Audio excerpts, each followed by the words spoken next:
was the meeting with the? I thought it was positive. The good news to Ontarians and Canadians is we're all united from coast to coast to coast, and you know, I just mentioned what I mentioned earlier in our early press conference, that we have to start creating the climate and the conditions for companies to come here, and let's put money back into people's pockets, because the uncertainty is not good. We need certainty, and let's control what we can control. Not what Donald Trump dictates, but what we can control. What we can control is making sure we lower taxes. Not being one of the highest taxed jurisdictions anywhere, the highest rate of 54%. Let's lower corporate taxes until we can attract businesses and jobs and opportunities. Let's look at the steel market, for instance.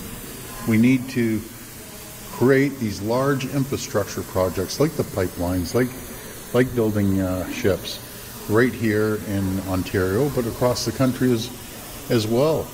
Let's look at the interest rates. The Bank of Canada, they need to lower those interest rates by whatever, half a point. Give some confidence to people.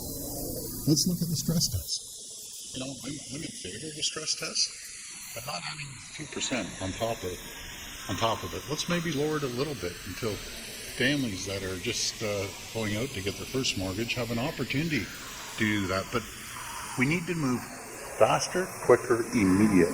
Did the Prime Minister? That was my message. Did the Prime Minister say to you when he was going to be speaking with Mr. Trump, or is there any indication of next? No, he didn't say that he was going to be speaking to President Trump, but I'm sure he will be over the next few days. We also mentioned no deal's better than a bad deal. We don't want to get sucked in. But I just want to go on record, like I did when this whole thing started. I said the tariffs are coming, and they came all right. My next message is fasten our seatbelt. Kuzma, or USMCA, whatever you want to call it, he's coming on us hard. He is going to come on us with everything he has, and we have to make sure that we're ready. We have to make sure that we onshore as many products as possible. We need to make sure that we put money back into people's pockets until they can stimulate the economy and companies to attract more business and invest into their people, into their equipment, into technology. These are some simple things we can do. The construction sector is very, very slow right now.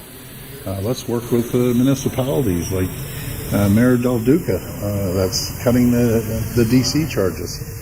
It's $200 a square foot just on taxes alone before they get shovels in the ground. It's ridiculous. So we all need to pitch in. Premier, you pushed repeatedly for the need to hit back against President Trump, and you brought up steel about the counter tariff. Did you bring that up today in the meeting? And what was the I did. Well, I did. Well, if someone doesn't want to increase the tariffs, okay, that's fine. Let's lower the quotas then. I don't want to get deep into the weeds and confuse the people, but let me simplify this. The quota was 60%. Anyone in the world could put a sticker on, get cheap steel from China and put a sticker of their country on, ship it in, and then anything over their 60% quota, which is the highest they used 2024, then they get tariffed. So we dropped it 10%. That's nothing. Let's drop it down to anything over 25%, they get tariffed. So I'll tell you, domestically, the U.S. Uses 70 to 80% of their steel. The EU is anywhere 65 to 75%. Do you know where Canada is, folks? We're at 35%. So 65% of the steel that's coming into our country is coming in from foreign countries. We have a great steel sector across the country, and especially here in Ontario. So let's start using our steel opposed to foreign steel. So therefore, I've mentioned that we have to lower their quota down to 25%, and that gives us a competitive advantage. Premier, you said off the top, if someone doesn't want a counter tariff, you're referring to the Prime Minister. He ruled out today.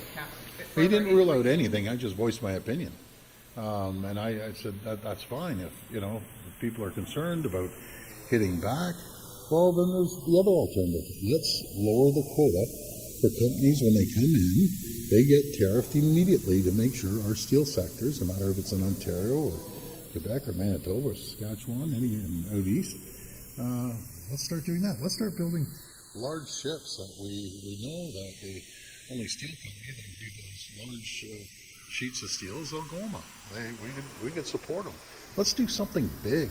Let's do something like aircraft carrier size that everyone benefits around the country and pick up morale, and that's what we need to do. But we need to do it faster, quicker, and immediately. We have to get rid of the red tape and regulations and start moving quickly. Folks, Kuzma's coming. I'll tell you it's coming. I know it's coming.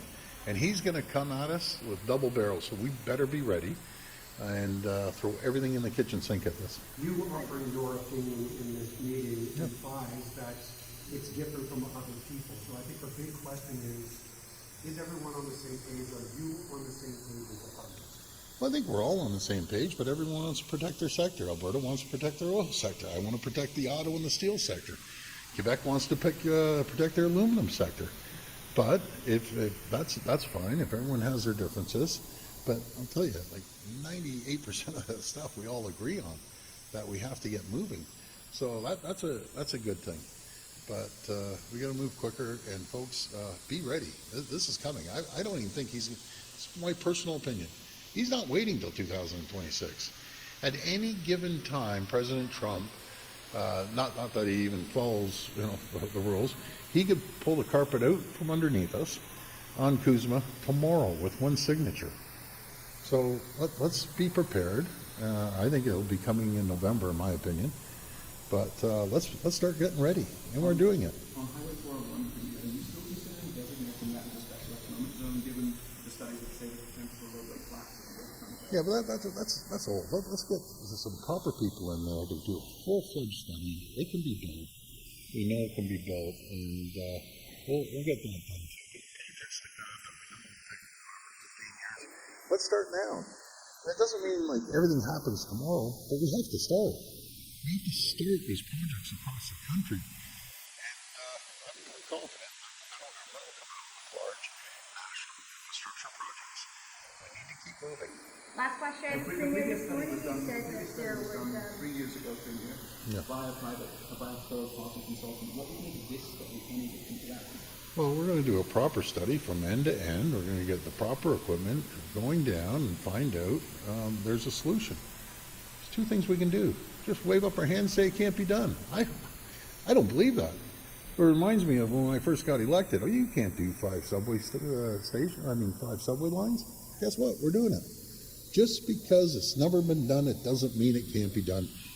We can do it. They're tunneling all over the world, underneath the English Channel, through mountains. You know what is a tough tunneling job? The Ontario line. That is a tough tunneling job. But going down the 401, we will come up with a solution, and it's going to work. And we're going to get it done. We're going to create thousands of jobs. And we're going to make sure that we don't lose $56 billion on traffic congestion, because that's what the economy's losing right now, is $56 billion every single year. So let's continue building, and that's what we'll do. Thank you. Thank you. Yeah, sure.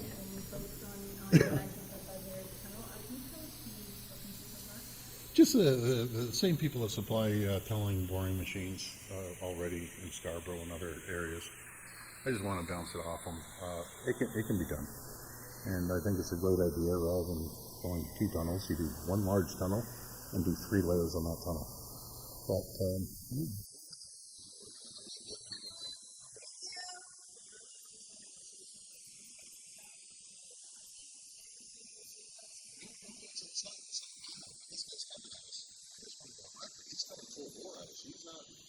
this isn't going to be a church picnic.